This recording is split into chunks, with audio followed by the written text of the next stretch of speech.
Hello everyone, welcome back to Saksham family. इस video में बात करेंगे हम आज कंप्यूटर का पार्ट 7 हम बात करेंगे इस वीडियो में। कौन सा पार्ट है इसमें हमारा? ये हमारा रहने वाला अगर पार्ट 7 रहेगा भाई हमारा। इससे पहले हम 6 पार्ट कर चुके हैं, तो इन 6 पार्ट्स को जिसने नहीं देखा है वो इन पार्ट्स को जरूर देखें। यहाँ पे हमने 4 चैप्टर जो है चैप्टर वाइज किए हैं और बाकी 2 चैप्टर हमने पूरा कंप्यूटर मिक्स फॉर्म में किया है, तो ये आप लोग जरूर चेकआउट कर सकते हैं। ठीक है, कंप्यूटर का प्लेलिस्ट बना हुआ है, उस प्लेलिस्ट में जाओ, आराम से उसे चेक करो, आपको सारी चीज़ें समझ में आ जाएंगी।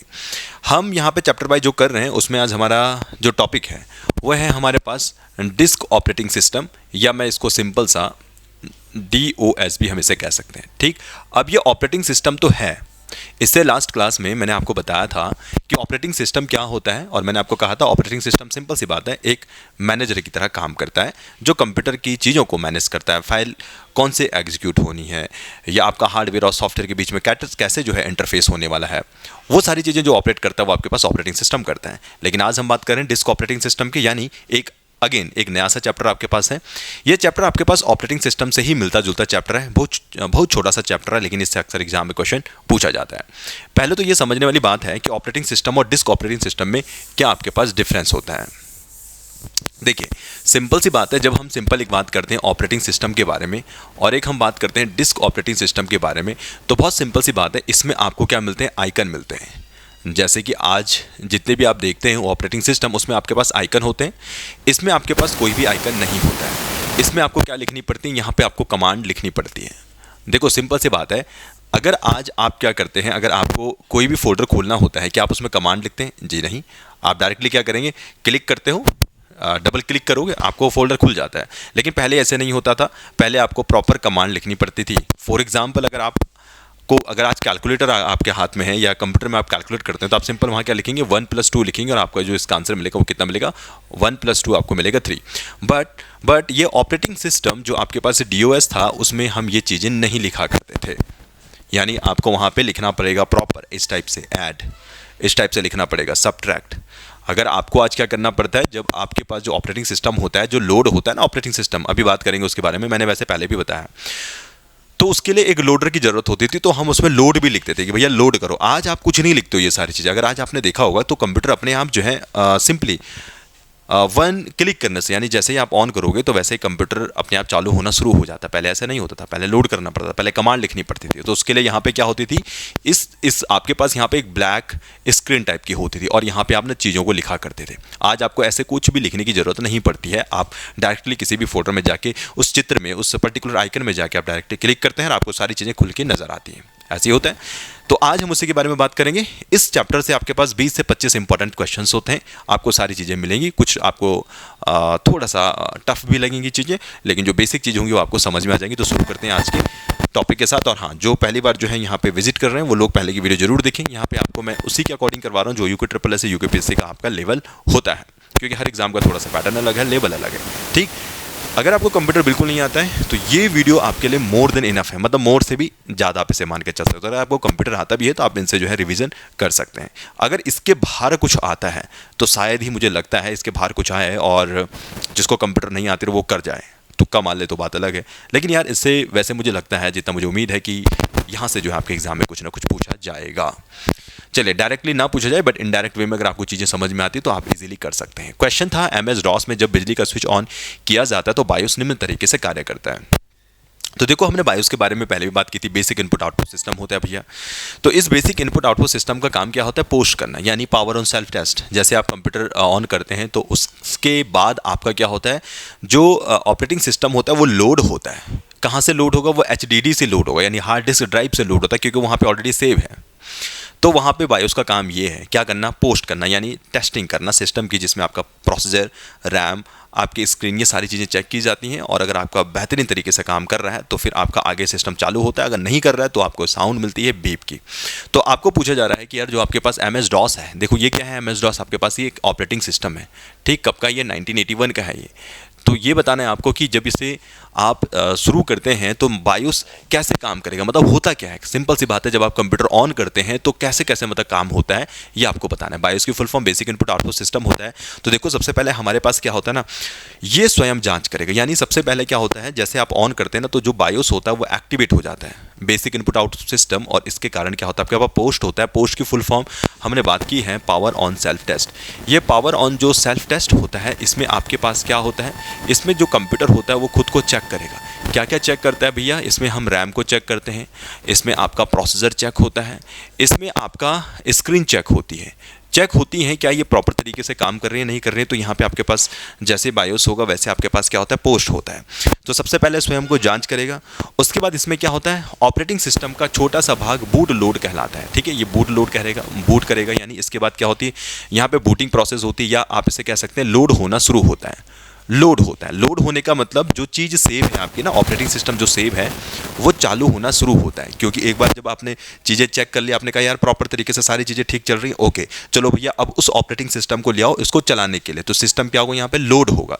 तो लोड होने का मतलब क्या होता है, यहाँ पे जो चीज़ होती है ना आपके पास, वो आपके पास HDD में सेव होती है। और HDD बोले तो आपके पास ये सेकेंडरी आपके पास मेमोरी होती है, यानी द्वितीयक मेमोरी होती है, जहाँ पे आपका ये चीज़ सेव रखा जाता है। तो यहाँ से फिर क्या होता है, वो लोड होना शुरू होता है कि भैया लोड हो जाओ। लोड होने का मतलब जो चीज़ कहीं रखी हुई है उसको आप मेन डेस्क पे लेके आते हो। फॉर एग्जांपल जैसे आपके पास कोई दुकान होती है, तो दुकान में कोई भी चीज़ जब रखी हुई होती है प्रॉपर उसका एक सेक्शन होता है। मान लो कि यार चावल की जगह ये है, दाल की जगह ये है, साबुन आपने यहाँ रखा है, आपने मान लो नमक का पैकेट वो यहाँ पे रखे हुए, मतलब अलग अलग सेक्शन होते हैं।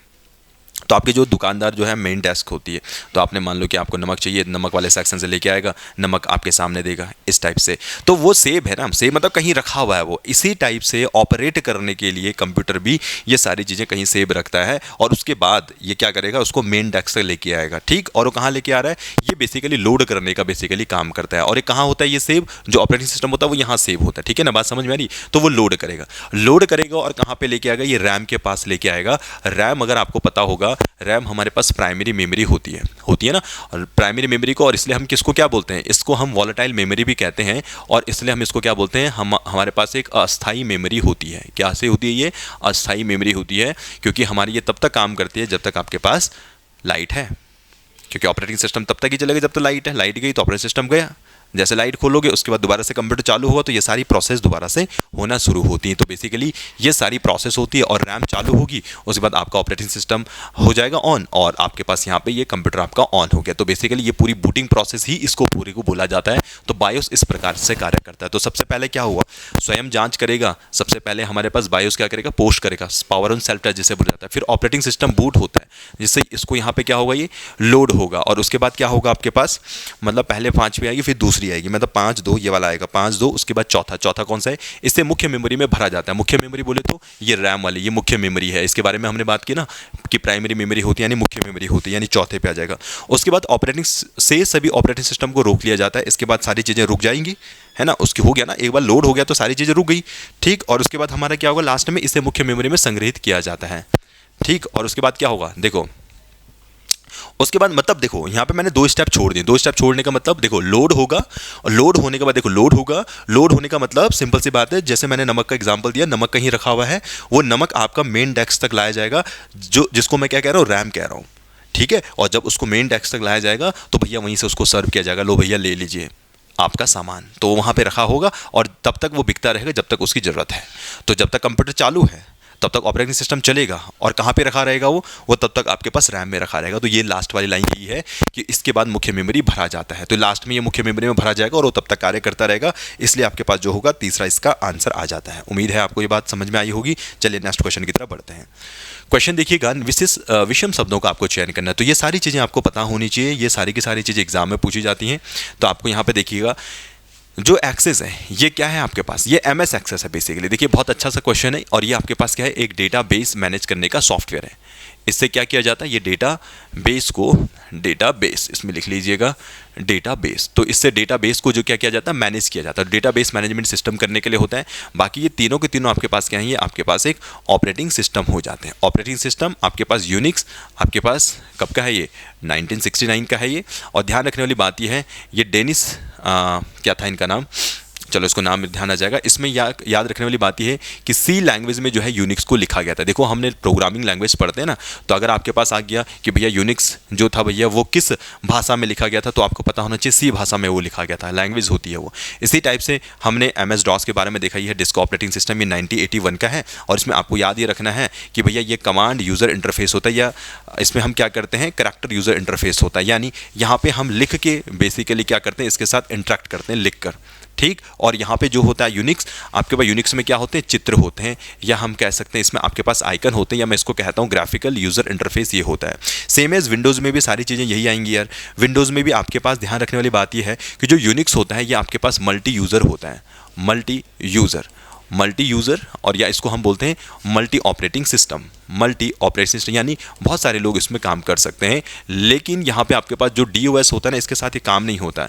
ये आपके पास क्या होता है, ये केवल सिंगल यूज़र होता है, यानी एक ही व्यक्ति इसमें जो है कार्य कर सकता है। और बाकी विंडोज़ के बारे में बात करेंगे तो एक तो ग्राफिकल यूज़र इंटरफेस है, यानी यहाँ पे आपको चित्र नज़र आते हैं, चित्र के साथ जो है आप इंटरेक्ट करते हैं। फिर इसमें आपके पास क्या होता है, ये मल्टी यूज़र होता है, ठीक। और मल्टी यूज़र और आपके पास मल्टी ऑपरेटिंग सिस्टम आपके पास ये होता है, मल्टी ऑपरेटिंग, ठीक। तो ये सारी चीज़ें आपको याद रखनी है। इसके अलावा देखो विंडो के बहुत सारे नाम होते हैं, यानी जैसे विंडो 98 हमने देखा, आपको याद रखना है विंडो विस्टा के बारे में, ठीक। ये कभी कभार आपके पास इस टाइप से प्रश्न पूछा जा सकता है, कैसे, जैसे ऑप्शन में दे दिया, तो आपको पता होना चाहिए विंडो विस्टा आपके पास क्या एक ऑपरेटिंग सिस्टम है विंडो का, ठीक। इसी टाइप से आपके पास विंडो XP होता है, आपके पास विंडो 8 आपने सुना होगा, विंडो 10 आपने सुना होगा जो चली रही, विंडो 7, ये सारे विंडो के ही आपके पास क्या होते हैं टाइप हो जाते हैं। तो आई होप कि आपको इतनी बात समझ में आई होगी। यहाँ पे ये वाला बहुत इंपॉर्टेंट है। और इसके अलावा आपको क्या याद रखना है, लाइनक्स के बारे में आपको याद रखना है, ठीक। और ये जो लाइनक्स है इसको भी याद रखिएगा, ये आपके पास एक ओपन सोर्स होता है। क्लियर होगी बात। और खोजा कब गया था, ये 1991 में ढूंढा गया था। और इसको एक चीज़ और याद रखिएगा, इसमें जो क्वेश्चन पूछा जाता है वो है आपके पास पेंगुइन, मतलब एक इसका पर्टिकुलर नाम आता है, इसका साइन कैसे होता है, मतलब जैसे आपने देखा होगा ना, जैसे गूगल क्रोम का साइन कुछ आपको ऐसे नज़र आता है आज, इसी टाइप से ये पेंगुइन टाइप का होता है ऑपरेटिंग सिस्टम का। या अगर आपने विंडो देखी होंगी तो आपके पास विंडो को ऐसे इस टाइप से नज़र आता है आपके पास, ठीक है।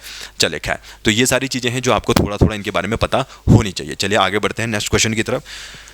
क्वेश्चन क्या बोलता है, निम्नलिखित में से कौन सा एक इस समूह से संबंधित नहीं है। ओके, मतलब आपको बताना है कि इनमें सबसे अलग कौन सा है। अगर आप यहाँ पे ध्यान देंगे कि जो एक एंड्रॉयड हो गया, ध्यान दीजिएगा, एक एंड्रॉयड है, ये बाडा है, ये एंड्रॉयड बाडा और ये सिम्बियन, ये आपके पास मोबाइल ऑपरेटिंग सिस्टम है। देखो भैया, जैसे अपने को कंप्यूटर को चलाने के लिए अपने को एक ऑपरेटिंग सिस्टम की ज़रूरत होती है, वैसे आपके पास मोबाइल को भी चलाना पड़ता है।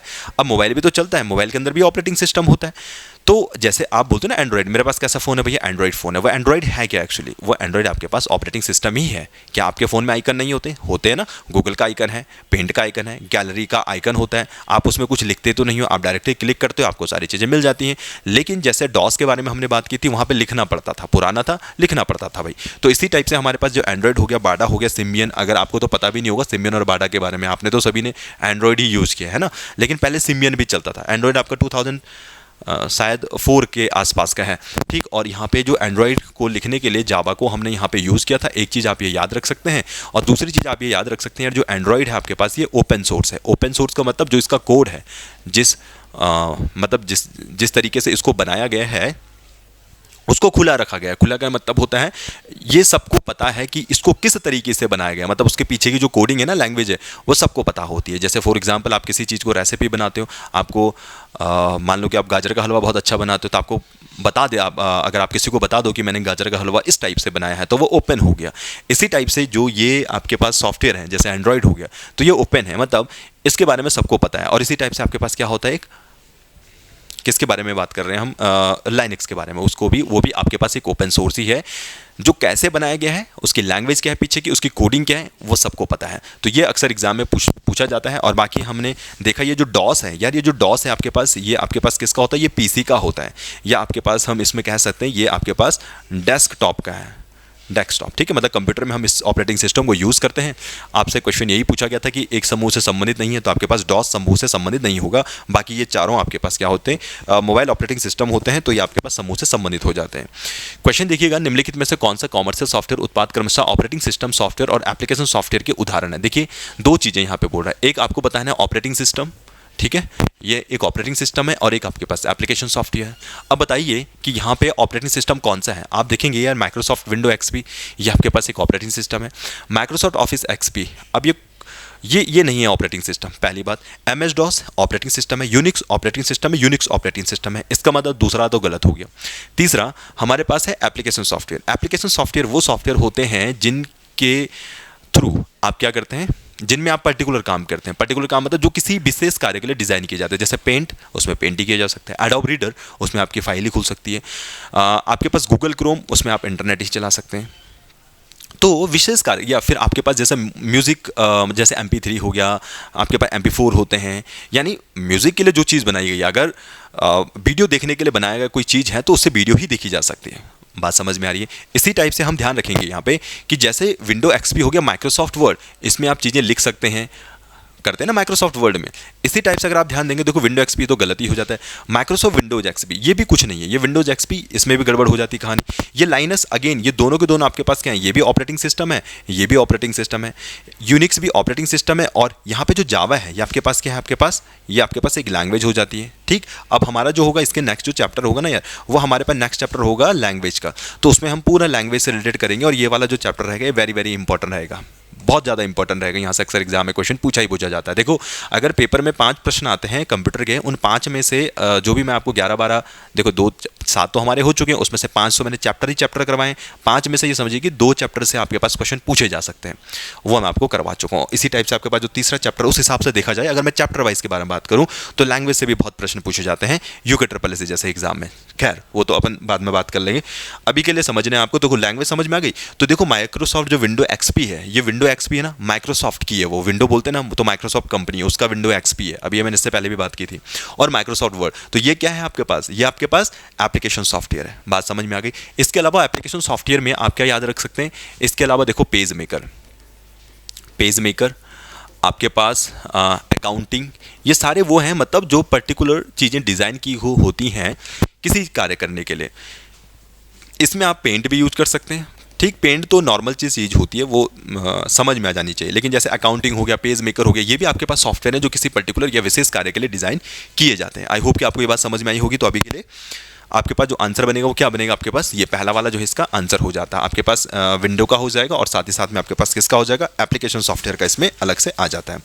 चलिए 5th क्वेश्चन की तरफ बढ़ेंगे। देखो निम्नलिखित में से किस प्रचलन प्रणाली में ऑपरेटिंग सिस्टम का नोटपैड का एक टेक्स्ट संपादक है, आपको ये बताना है। देखिए नोटपैड क्या होता है, ये एडिटर होता है। अब ये एडिटर का मतलब क्या होता है, एडिटर का मतलब जहाँ पे आप एडिट कर सकते हैं, जहाँ पे आप किसी चीज़ को लिख सकते हैं। फॉर एग्जांपल देखो मैकटोन्स, इसमें चीज़ें नहीं होती है। मोजिला फायरफॉक्स तो आपके पास एक ऑपरेटिंग सिस्टम, आपके पास एक वेब ब्राउज़र हो जाता है। वेब ब्राउज़र का मतलब क्या होता है, जहाँ पे भैया आप क्या कर सकते हैं, जहाँ पे आप इंटरनेट जिसकी मदद से चला सकते हैं। गूगल क्रोम भी आपके पास क्या है, एक वेब ब्राउज़र है जिसकी मदद से आप इंटरनेट चलाते हैं। विंडोज़ आपके पास क्या है, एक ऑपरेटिंग सिस्टम है। विंडो क्या है आपके पास, एक ऑपरेटिंग सिस्टम है। और आपके पास हमें बताना नोटपैड का आपके पास हो जाएगा इसमें मैकिन्टोश में आपके पास क्या होगा, एक मैकिन्टोश में नहीं आएगा, ये मैकिन्टोश भी आपके पास क्या है, एक ऑपरेटिंग सिस्टम है। और एक किसका ऑपरेटिंग सिस्टम है आपके पास, ये आपके पास एप्पल का ऑपरेटिंग सिस्टम होता है, जिसे हम सिंपल से बात करते हैं मैक OS। क्लियर हो गई बात। तो हमारे पास कुछ ऑपरेटिंग सिस्टम है जो हमने देखे हैं, जो हमने समझे हैं, जिसमें हमने मैक OS के बारे में जाना, जिसमें हमने लाइनक्स के बारे में जाना, जिसमें हमने जो है विंडोज़ के बारे में जाना, लाइनक्स यूनिक्स के बारे में हमने जाना, और डिस्क ऑपरेटिंग सिस्टम के बारे में हमने यहाँ पे जाना है। अच्छा 5th क्वेश्चन जो कह रहा था कि हमें बताना था कि नोटपैड, ठीक, तो नोटपैड आपको बताना था। तो ये नोटपैड का टेक्स्ट संपादक आपको किस में मिल जाएगा, ये आपको विंडो में मिल जाएगा। ये ऑपरेटिंग सिस्टम है लेकिन इसमें नहीं मिलेंगे आपको, इस वाले में आपको जो है ये सारी चीज़ें मिल जाती हैं। ठीक, आई होप कि आपको ये बात तो समझ में आ ही गई होगी। चलिए नेक्स्ट क्वेश्चन देखेंगे। विंडोज़ ऑपरेटिंग सिस्टम के किस बटन पर हेल्प मेनू उपलब्ध होता है, आपको यहाँ पे ये बताना है। अब देखिए यहाँ पे आपको बहुत सारी चीज़ें जानने की ज़रूरत नहीं है, आपको बस एक चीज़ जाननी है, जो अगर एग्जैक्टली क्वेश्चन एग्जाम में पूछ लिया गया तो आपको पता होना चाहिए कि यार भाई हमारे पास जो स्टार्ट बटन होता है, यहाँ पे आपको क्या मिलेगा, ये ऑपरेटिंग सिस्टम में हेल्प मेनू मिल जाएगा। देखो होता क्या है ना, विंडोज़ में अगर आप देखेंगे ना इस टाइप से, आप जैसे यहाँ पे स्टार्ट वाले बटन में जाएंगे, आपको यहाँ पे हेल्प वाला मिलेगा, और पूरा यहाँ पे एक आपको चार्ट भी नजर आ जाएगा, या फिर साथ साथ में आपको यहाँ पे कुछ चीज़ें टाइप करने को आ जाती हैं, डायरेक्टली आप जैसे सर्च भी कर सकते हैं। अब यहाँ पे बहुत सारी चीज़ें जानने को है नहीं, तो आपको अगर क्वेश्चन एग्जाम में पूछ लिया जाए तो आपको डायरेक्टली इसी टाइप से याद रखना है। बाकी देखिए ये वो लोग जानते होंगे जो लोग कंप्यूटर के ऊपर काम करते हैं, तो वो बेहतर तरीके से जानते हैं कि यार स्टार्ट का इससे कैसे रिलेशन है, क्योंकि मैं आपको ऐसे इस तरीके से नहीं बता सकता, वो आपको डायरेक्टली याद रखना पड़ेगा। अगर आप काम करते हैं तो आपको समझ में आना चाहिए, हाँ भैया एक स्टार्ट बटन होता है और उससे मेरे को एक हेल्प की जो है चीज़ें मिल जाती हैं। एक हमारे पास क्या होता है, कभी अगर आपके पास आ गया फंक्शन की में, तो जो मेरा फंक्शन की होता है ये भी मेरे पास किस चीज़ के लिए होता है, हेल्प के लिए होता है। एक F5 होता है वो किसके लिए होता है, आपके पास रेफरेंस करने के लिए होता है। एक हमारे पास F7 होता है, ये किस चीज़ के लिए होता है, त्रुटि फाइंड आउट करने के लिए होता है, या ग्रामेटिकल अगर कोई मिस्टेक है उस चीज़ के लिए ये यूज़ किया जाता है। ठीक, तो फंक्शन की भी ध्यान रखिएगा, हमारे पास कितने फंक्शन की होती है, 12 फंक्शन की होती है। चलिए आगे बढ़ते हैं नेक्स्ट क्वेश्चन की तरफ। तो ये एक्चुअली है क्या, ये वाला ये आपके पास ये माइक्रोसॉफ्ट ने डिज़ाइन किया गया है। ठीक, माइक्रोसॉफ्ट ने इसको डिज़ाइन किया गया और इसकी मदद से आप क्या कर सकते हैं, फाइल वगैरह जो होती हैं उनको इजीली जो है सेंड वगैरह कर सकते हैं सुरक्षित तरीके से। तो ये है न्यू टेक्नोलॉजी फाइल सिस्टम। उम्मीद है आपको ये बात समझ में आ गई होगी। चलिए बढ़ते हैं नेक्स्ट क्वेश्चन की तरफ। चलिए क्वेश्चन नंबर 8 की तरफ बढ़ते हैं। विंडोज़ के बीच शीघ्रता से अदला बदली करने का तरीका निम्नलिखित में से कौन सा है। अब यहाँ पे बोल रहा है विंडोज़ के बीच में अदला बदली करने का तरीका। तो विंडोज़ के बीच में अदला बदली करने का तरीका मतलब ये हो गया आपके पास सिंपल कि यार आपके पास मान लो जैसे ये विंडो है, आपके पास एक विंडो ये है, ठीक है, और यहाँ पे आप सभी लोग जानते हैं यहाँ पे क्रॉस का साइन होता है, यहाँ पे मैक्सिमाइज होता है, ये मिनिमाइज होता है, मतलब इस टाइप से आप समझ सकते हैं। तो यहाँ पे अगर आपने कोई और विंडो खोली है कुछ इस टाइप से, ठीक है, तो आपको डायरेक्टली क्या करना है, ये दो अलग अलग विंडो हैं, इससे इसमें शिफ्ट होना है तो आप क्या करेंगे, अल्ट प्लस टैप करेंगे। वेरी वेरी इंपॉर्टेंट है, ठीक है, ये आपको डायरेक्टली याद पता होना चाहिए। और अगर मैं बात करूँ किसके बारे में, अगर आप कंट्रोल प्लस टैब करते हैं तो इससे क्या होता है, ये टैब में स्विच करने का काम आता है। टैब का मतलब देखिए आपके पास विंडो एक ही होगी लेकिन इसमें अलग अलग टैब होते हैं। मान लो कि एक टैब ये है, एक टैब ये है, एक टैब ये, मतलब आपने यहाँ पे क्या खोला है, यहाँ पे मान लो आपने यूके ट्रिपल एस की साइट खोली है, यहाँ पे आपने यूके पीएससी की साइट खोली है, यहाँ पे आपने फ्लिपकार्ट खोला है। अगर आप फोन में भी आप ऐसा काम करते हैं, फ़ोन में भी आप ऐसे काम करते हैं, एक ही साथ बहुत सारे टैब खुल जाते हैं। तो अगर ये कुछ ऐसा अगर आपको नज़र आता है तो सिंपल सी बात है, आप इसमें कंट्रोल टैब करेंगे तो आपके डायरेक्टली क्या मिल जाएगी, आपके पास टैब में स्विच आप कर सकते हैं। मतलब टैब में स्विच करने के लिए कंट्रोल टैब, विंडो में स्विच करने के लिए अल्ट प्लस टैब। देखो कभी भी विंडो से रिलेटेड क्वेश्चन आता है तो वहाँ पे आपका जो भी शॉर्टकट कीज होती है वो अल्ट के साथ ही होती है। ठीक, बात समझ में आ रही। और जो ये कंट्रोल वाली की होती है ना वो सेम टू सेम जाने के लिए वो है यूज़ की जाती है। चलिए आगे बढ़ते हैं। क्वेश्चन देखिएगा, निम्नलिखित में से कीबोर्ड शॉर्टकट का उपयोग करके विंडोज 10 पीसी सिस्टम में खुले ऐप्स के बीच में स्विच करने के लिए आपको बताना है कौन सी की इसमें यूज़ की जाती है। तो यार यहाँ पे देखो, यहाँ पे देखना, आप एक याद रख सकते हैं इसमें विंडोज़ लोगो कुंजी प्लस एल स्विच करने के लिए। देखो ये तो क्वेश्चन आना वैसे टफ ही है पर आ भी सकता है, ठीक है। विंडो 10 के बारे में हम वैसे भी बात कर रहे हैं, चल ही रहा है विंडो 10, तो ये भी तो हाल ही में आया क्वेश्चन है, पुराना क्वेश्चन नहीं है। तो ये देखो डायरेक्टली आपको याद ही रखनी पड़ेंगी चीज़ें। ये कंट्रोल प्लस जो के है ये आपके पास किस चीज़ के लिए होता है, हाइपर लिंक में जाने के लिए या किसी पर्टिकुलर लिंक को खोलने के लिए जो है हम इसका इस्तेमाल करते हैं।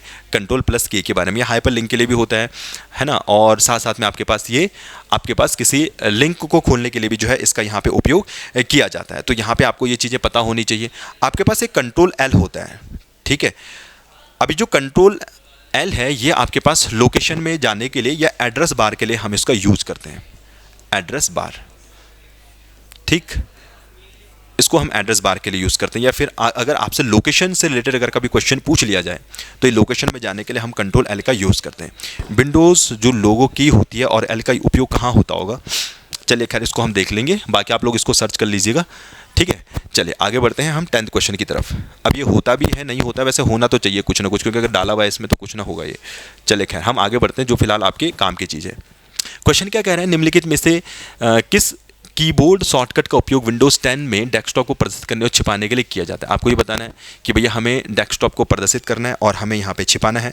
तो यहाँ पे यार इसका विंडोज़ से मतलब होगा आपके पास विंडोज़ लोगो की, ठीक, और इसका डी को हम उपयोग करते हैं तो हम इसको हटा सकते हैं, ठीक है ना, बात समझ में आई। जो कंट्रोल डी है इससे हम डिलीट भी कर सकते हैं, इसको आप याद रखिएगा। और कंट्रोल एच से आप हाईलाइट कर सकते हैं और विंडोज़ लोगो की एच का उपयोग आप देख लीजिएगा, इसको यूज़ किया जाता है, ठीक है। चलिए खैर अभी क्योंकि ये पता है क्या, ये विंडो के अंदर वाला सिस्टम हो जाता है तो ये थोड़ा सा मतलब मैं कह सकता हूँ थोड़ा टिपिकल वाले क्वेश्चंस हो जाते हैं। ऐसे क्वेश्चन बस वही कर सकता है जो डायरेक्टली जो है इन कीज़ को यूज़ करता होगा, या फिर मैं कह सकता हूँ कि भैया जो पर्टिकुलर कंप्यूटर का ज्ञाता ही होगा वही ये चीज़ें बता सकता है, या किसी ने पर्टिकुलर पढ़ लिया होगा कभी, ठीक है। तो अभी बस आप लोग जो है पुराने क्वेश्चन है 2022-23 का आया क्वेश्चन है तो आप इसको डायरेक्टली याद ही रखेगा। चलिए खैर आगे बढ़ते हैं। विंडोज़ लोगो की, अच्छा एक मान लिख ही लो इसको मैं, ठीक है। ये डेस्कटॉप को दिखाने के लिए शायद इसको यूज़ करते हैं, डेस्कटॉप को दिखाने में।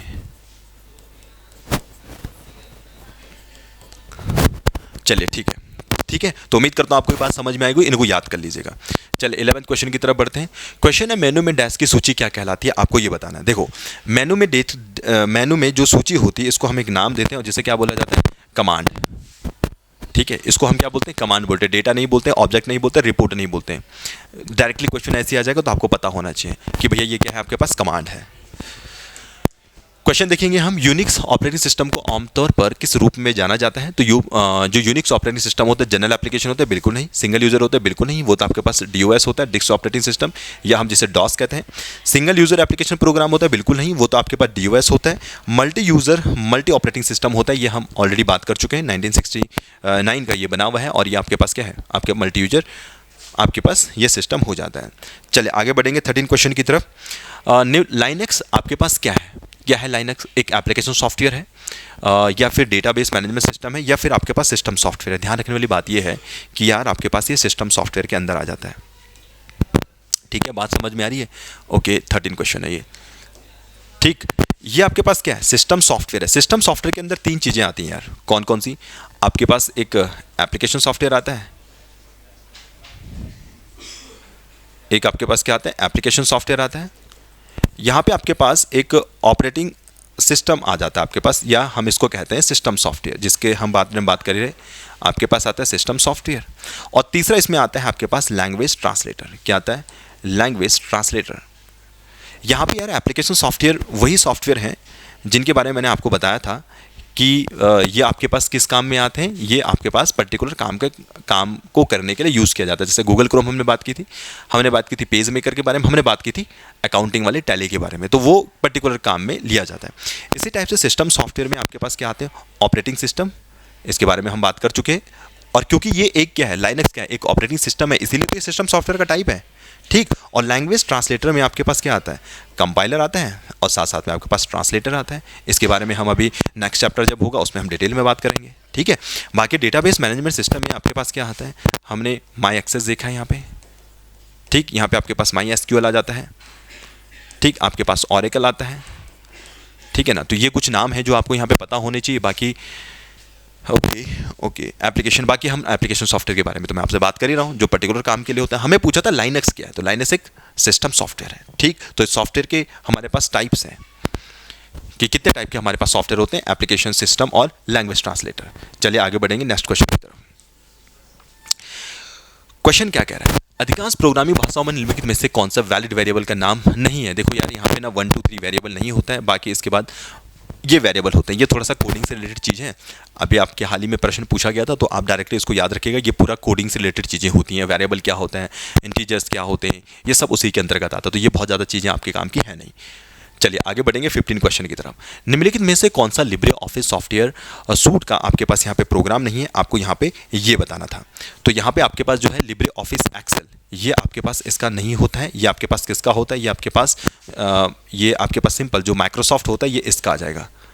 ठीक, अब ये है क्या, ये आपके पास बहुत सिंपल सी बात है। जैसे आपने माइक्रोसॉफ्ट के बारे में देखा है, माइक्रोसॉफ्ट का आपके पास पीपीटी होती है ना, पीपीटी होती है आपके पास वर्ड फाइल होती है, आपके पास एक्सेल होता है। ठीक, ये पूरा पैकेज है माइक्रोसॉफ्ट, तो इसके अंदर ये सारी चीज़ें आपको मिलती है ना। इसी टाइप से आपके पास क्या होता है, एक लिब्रे ऑफिस सॉफ्टवेयर होता है। इस लिब्रे ऑफिस सॉफ्टवेयर के अंदर भी ये सारी की सारी चीज़ें यहाँ पे पाई जाती हैं, और यहाँ पे भी आपके पास वही सारी चीज़ें होंगी जो आपके पास इस माइक्रोसॉफ्ट के अंदर होती हैं। जैसे फॉर एग्जाम्पल अगर मैं लिब्रा ऑफिस कैलक के बारे में बात करूँ, तो ये आपके पास स्प्रेडशीट प्रोग्राम है, ये आपके पास दूसरा जो है वो प्रेजेंटेशन प्रोग्राम है, और तीसरा आपके पास वर्ड प्रोसेसिंग यहाँ पे आपके पास प्रोग्राम होता है। ये तो हमने बात कर ली है। उसके बाद आपके पास एक्सेल से रिलेटेड आपके पास ये हो जाता है। ठीक है ना, तो यहाँ पे इन चीज़ों के बारे में आपको थोड़ा सा ध्यान रखना है कि भैया ये क्या है आपके पास, ये आपके पास प्रेजेंटेशन के लिए होता है। इसको लिख लूँ क्या, इसको आप लिखते रहिएगा, प्रेजेंटेशन के लिए हो गया। ठीक, लिब्रे ऑफिस इंप्रेशन ये आपके पास किसके लिए हो गया, स्प्रेडशीट के लिए। ठीक है, और ये लिब्रे ऑफिस राइटर ऐसे ही होता है जैसे आपके पास क्या होगा, माइक्रोसॉफ्ट ये जैसे एक्सेल होता है ना, वैसे आपके पास ये लिब्रे ऑफिस राइटर भी होता है। लेकिन यहाँ पे क्या है, लिब्रे ऑफिस एक्सेल नहीं होता है, ये लिब्रे ऑफिस राइटर होता है, जैसे आपके पास एक्सेल होता है। अब ये उसका नाम नहीं है एक्चुअली। जैसे आपके पास देखो, जैसे पीपीटी होता है ना, वैसे पीपीटी यहाँ पे क्या है, ये ऑफिस कैल्क है। ये कहने का मतलब है माइक्रोसॉफ्ट एक्सेल होता है, यहाँ एक्सेल नहीं है, ये माइक्रोसॉफ्ट राइटर है। ये इनके कुछ नाम है। चलिए खैर आगे बढ़ेंगे 16 क्वेश्चन की तरफ। देखो एक नई छवि बनाने के लिए दो या दो से अधिक छवियों को सम्मिश्रण करने की जो तकनीकी होती है इसको हम क्या बोलते हैं, हम इसको मॉर्फिंग बोलते हैं। अब इसको डायरेक्टली याद रखना है यार। मॉर्फिंग क्या है आपके पास, जैसे हम सिंपली क्या करते हैं फैक्ट्स याद रखते हैं ना, तो वैसे ही याद रखना है। तो मॉर्फिंग क्या है कि जब हम क्या करते हैं दो छवियों को एक साथ जोड़ देते हैं, मॉर्फ करना। देखा नहीं आपने कभी किसी की पिक्चर के ऊपर कोई और फोटो लगा देते हैं, मतलब शरीर किसी और का किसी और की फोटो चिपका दी, तो वो ऐसे मॉर्फिंग बोला जाता है। यार ये मॉर्फिंग पिक्चर है। ऐसी जो पिक्चर्स होती हैं काफ़ी वायरल भी होती हैं। मॉडलिंग आपके पास क्या होता है, मॉडलिंग होता है जो भी आपके पास 3D कोई फिगर है उसको बनाना को मॉडलिंग बोला जाता है। एनिमेटिंग करना मतलब क्या होता है, जो आपके चलचित्र होते हैं उनको बनाना होता है। चलचित्र आपने देखा ना, एनिमेट करते हैं, बोला एनिमेशन बना दो इसको, कि कोई कार्टून की फॉर्म में जब कोई चीज़ चल रही होती है तो ये कुछ होता है। वॉर्मिंग आपके पास ऐसी कोई टर्म नहीं होती है। चलिए 17 IT प्रबंधन में EIS, आपको बताना IT प्रबंधन में जो EIS होता है उसका पूरा नाम क्या है। तो आपके पास यहाँ पे क्या है, ये होता है आपके पास एग्जीक्यूटिव इंफॉर्मेशन सिस्टम। ये आपका कहाँ काम आता है, जहाँ पे आपके पास सीनियर्स होते हैं, उन सीनियर्स के साथ जो है बात करने के लिए जो है इसको यूज़ किया जाता है। चलिए सीनियर्स मतलब जो आपके पास ऑफिसर्स जो होते हैं उनके लिए बेसिकली इसको बनाया गया है। नेक्स्ट आपके पास कंप्यूटर मेमोरी कई सेलों से मिलकर बनी होती है। प्रत्येक सेल बाइनरी संख्याओं के निरूपित होती है। तो इन संख्याओं को आपको क्या कहा जाता है, इन संख्याओं को एक बिट बोला जाता है। बिट का मतलब क्या होता है आपके पास, बिट का मतलब होता है आपके पास 0 और 1। और ध्यान रखने वाली बात यह है, जो बिट होती है ये आपके पास फ्लिप फ्लॉप में यहाँ पे स्टोर की जाती है। कहाँ पे, फ्लिप फ्लॉप में स्टोर की जाती है। ठीक है, बात समझ में आएगी। एक निबल जो होती है आपके पास, एक फोन निबल ना, एक निबल जो होती है आपके पास वो 4 बिट के इक्वल होती है, और जो एक बाइट होती है वो आपके पास 8 बिट के इक्वल होता है। ठीक, तो इन चीज़ों को याद रखिएगा। ये 2-4 चीज़ें हैं, कभी अगर इससे इसी टाइप से प्रश्न पूछ लिया गया तो आप इसे इजीली आप कर सकते हैं। उम्मीद है कि आप इसमें कंफ्यूज तो नहीं होंगे। एक बाइट 8 बिट की इक्वल, ठीक है। विंडोज़ में डिस्क स्पेस खाली करने के लिए निम्नलिखित में से किस टूल का यहाँ पे उपयोग करते हैं, ये आपको बताना है। बहुत आसान है, यहाँ पे कुछ है ही नहीं करने को। ये आपके पास डिस्क क्लीनअप होता है। डिस्क क्लीनअप से क्या होगा भैया, कोई चीज़ क्या होगी, क्लीन होगी। इसी टाइप से आपके पास सिस्टम कॉन्फ़िगरेशन होता है। इसका मतलब किससे होता है, आपके पास सेटिंग से मतलब होता है। इसका किससे मतलब होता है, सेटिंग से मतलब होता है। ठीक, सिस्टम फाइल चेकर, सिस्टम की फाइल को चेक करने के लिए जो यूज़ किया जाता है। क्लोजअप तो खैर कुछ चीज़ होती होगी, इसको खैर मुझे पता नहीं इसके बारे में, अगर ये कोई चीज़ पर्टिकुलर चीज़ होती, क्योंकि पुराना पेपर है तो हो सकता है ऐसे कुछ भी बना दिया गया हुआ। लेकिन 2-3 चीज़ों के बारे में आपको समस्या नहीं होनी चाहिए जो यहाँ पे पूछे गए हैं। चलिए आगे बढ़ेंगे। क्वेश्चन आपके पास है कि भैया निम्नलिखित में से कौन सी कुंजियों का प्रयोग करके विंडो ऑपरेटिंग सिस्टम वाले कंप्यूटर को रिस्टार्ट करने के लिए किया जाता है। अब देखो डायरेक्टली आपसे ऐसे ही प्रश्न पूछ लिया जाएगा तो आपको याद रखना है कंट्रोल अल्ट डिलीट। ये चीज़ें जो होती हैं आपको याद डायरेक्टली जो है रिस्टार्ट कर सकते हो। देखो एक होता ये होता है ना control plus alt plus delete. देखो जब भी कंप्यूटर काम नहीं करता है तो आप डायरेक्टली इनको यूज़ कर सकते हैं एक साथ दबा के। इसको 3 फिंगर सैल्यूट भी बोला जाता है। क्या नाम देते हैं इसको, इसको हम 3 फिंगर सैल्यूट भी बोलते हैं। अच्छा, इनसे होता क्या है, इनसे आपके पास अगर सिस्टम कभी हैंग हो गया तो डायरेक्टली आप इसे कर सकते हैं। आपका कोई भी प्रोग्राम चल रहा है तो आप उसको मतलब जो कोई प्रोग्राम चल रहा है तो उसको आप ऑफ भी कर सकते हैं। तो इसलिए इसको 3 फिंगर सैल्यूट बोला जाता है। कंप्यूटर काम ना करे तो इसको दबा दो, आपका कंप्यूटर चालू हो जाएगा। चलिए क्वेश्चन देखिए, निम्नलिखित में से कौन सा सिस्टम सॉफ्टवेयर मेन मेमोरी में हमेशा रहता है। कौन सा रहता है भाई मेन मेमोरी हमेशा, ये होता है ना आपके पास लोडर। इसके बारे में हमने बात भी की थी। लोडर का काम क्या है, लोड करने का बेसिकली यहाँ पे काम होता है। लोडर आपके पास कहाँ होता है, आपके पास SSD में हो सकता है या आपके पास SSD में हो सकता है। जब आपके पास बायोस काम करता है तो उसके दौरान पोस्ट प्रोसेस होती है, उसके बाद लोडर लोड करता है आपके पास कहाँ से, मेन मेमोरी से रैम में। लिंकर क्या करेगा, छोटी छोटी जो फाइल्स होती हैं, जो ऑब्जेक्ट फाइल होती हैं, इनको जोड़ने का काम करेगा। ऑब्जेक्ट फाइल को जोड़ने का ये काम करता है। ठीक है, मतलब बड़ी बड़ी फाइल जो होती है ना, छोटे छोटे मॉड्यूल बनाकर उनको जोड़ने का काम करता है। असेंबलर क्या होता है, ये असेंबली भाषा को मशीनी भाषा में कन्वर्ट करने का काम करेगा। असेंबली भाषा को मशीनी भाषा में कन्वर्ट करने का काम ये करता है। ठीक, अब असेंबली भाषा क्या होती है, असेंबली भाषा अभी मैंने आपको कहा नेक्स्ट जो हमारा वीडियो रहेगा उसमें हम इसके बारे में डिटेल चर्चा करेंगे, लेकिन फिर भी समझ लो जहाँ पे हम कुछ ऐसे लिखते हैं ऐड 1+2, ये असेंबली भाषा है। ठीक है ना, जहाँ पे हम क्या करते हैं कुछ ऐड, सब्ट्रैक्ट, मल्टीप्लिकेशन, सब, LD, इस टाइप के जो है चीज़ों को हम यूज़ करते हैं। तो वहाँ पे असेंबलर को यूज़ किया जाता है उसको कन्वर्ट करने के लिए। और असेंबलर के साथ साथ आपका इंटरप्रेटर हो जाता है, कंपाइलर भी उसी के अंदर आता है, बट वो असेंबली लैंग्वेज नहीं होती है। आई होप कि आपको बात क्लियर हुई होगी। चलिए नेक्स्ट बढ़ते हैं आगे नेक्स्ट क्वेश्चन की तरफ। कंप्यूटर एवं सॉफ्टवेयर के क्षेत्र में निम्नलिखित में से कौन सा एक संगठन लोकप्रिय है। देखिए यहाँ पे सारी की सारी जो है संगठन लोकप्रिय है, ये आपको याद रखना है। IT सेक्टर में आपके पास ध्यान रखना है TCS जो है सबसे बड़ा नाम है, बाकी माइक्रोसॉफ्ट भी है, IBM भी, इन्फोसिस भी है। ठीक, तो ये सारे के सारे IT सेक्टर में डील करने वाले आपके पास कंपनीज हो जाती हैं। किसी लॉगिन का नाम और पासवर्ड प्रमाणीकरण को क्या कहा जाता है? जब भी आप क्या कहते हैं, कोई आपका लॉगिन जब आप करते हो, पासवर्ड डालते हो, ईमेल वगैरह डालते हो, तो उसको हम एक नाम देते हैं जिसका मतलब क्या होता है आपके पास? ऑथेंटिकेशन। कॉन्फ़िगरेशन का मतलब अगेन मैंने आपसे कहा ये सेटिंग से मतलब होता है। याद रखिएगा, याद रखिएगा, याद रखिएगा, ये ऐसी टर्म्स हैं जो एग्जाम में पूछी जाती हैं। एक्सेसिबिलिटी का मतलब किसी चीज़ को आपको प्रमाण देना या किसी चीज़ का एक्सेस दे देना कि भैया चलो आप इसे यूज़ कर सकते हैं, उसको एक्सेसिबिलिटी कहा जाता है, या ईजी हो जाना किसी चीज़ के लिए। ठीक, तो ऑथेंटिकेशन का मतलब लॉगिन नाम पासवर्ड के प्रमाणिकता को कहा जाता है कि भैया हम ऑथेंटिकेशन कर रहे हैं या ऑथेंटिफाई हम किस चीज़ को कर रहे हैं। ओके, 24 क्वेश्चन देख लीजिएगा। हाँ, क्रोम का कौन सा बॉक्स एड्रेस बॉक्स के साथ साथ जो है सर्च बॉक्स दोनों में कार्य करता है? तो यहाँ पे यार इसको आपको डायरेक्टली याद रखना है। आपके पास इसको बोला जाता है आपके पास ओमनी, या आपके पास गूगल क्रोम में आपको पास जो है एक मैं कह सकता हूँ एक सुविधा है आपके पास, जहाँ पे आपके पास एड्रेस बॉक्स के साथ साथ आपके पास सर्च बॉक्स दोनों के रूप में ये कार्य कर सकता है। और आज का लास्ट प्रश्न देख लेते हैं। यहाँ पे है आपके पास, जब किसी वेब ब्राउज़र द्वारा HTML फाइल का अनुरोध किया जाता है तो ये अनुरोध डिफ़ॉल्ट रूप में डैश के रूप में होता है। तो किसके रूप में होता है ये डिफ़ॉल्ट? इसको हम कहते हैं गेट बोलते हैं इसको। ठीक, इसको डायरेक्टली आपको याद रखना पड़ेगा जो क्वेश्चन है। इसी टाइप से जो आपके पास पोस्ट होता है, ये हमारा डेटा भेजने के लिए यूज़ किया जाता है, ये इसी के अंतर्गत आता है, डेटा भेजने के लिए। ठीक, और ये जो होता है आपके पास पुट, ये इसको डेटा स्टोर करने के लिए हम यूज़ करते हैं। अब देखिए कभी क्वेश्चन ऐसे आ जाएगा भैया डेटा भेजने के लिए डिफ़ॉल्ट रूप से किसका प्रयोग होता है? हम इसमें HTML के बारे में बात कर रहे हैं ना, ठीक है, इसीलिए ये क्वेश्चन आता है। तो फिर आपको याद रखना है पोस्ट, और आपको डेटा स्टोर वगैरह के बारे में बात करेगा तो पुट। ये फाइंड आपका HTML में ऐसा कुछ भी नहीं होता, ये भी याद रखेगा। फाइंड का मतलब तो सिंपल सा, आप जब सर्च वगैरह करते हैं तो वहाँ पे हम यूज़ करते हैं इस चीज़ को, तो ये HTML के पार्ट में नहीं आता है। ठीक, अब HTML क्या होती है? HTML आपके पास एक लैंग्वेज होती है, हाइपरटेक्स्ट मार्कअप लैंग्वेज जिससे बोला जाता है, और इससे हम क्या लिखते हैं? हम इसमें वेब पेज को लिखने के लिए हम इसका इस्तेमाल करते हैं। याद रखिएगा इस चीज़ को, ठीक है ना। तो ये थे कुछ चीज़ें जो आपको यहाँ पे पता होनी चाहिए थी। डेटा स्टोर और अपडेट भी कर देना इसको, अपडेट। चलिए साहब, तो ये थी सारी चीज़ें जो आपको मुझे बतानी थी।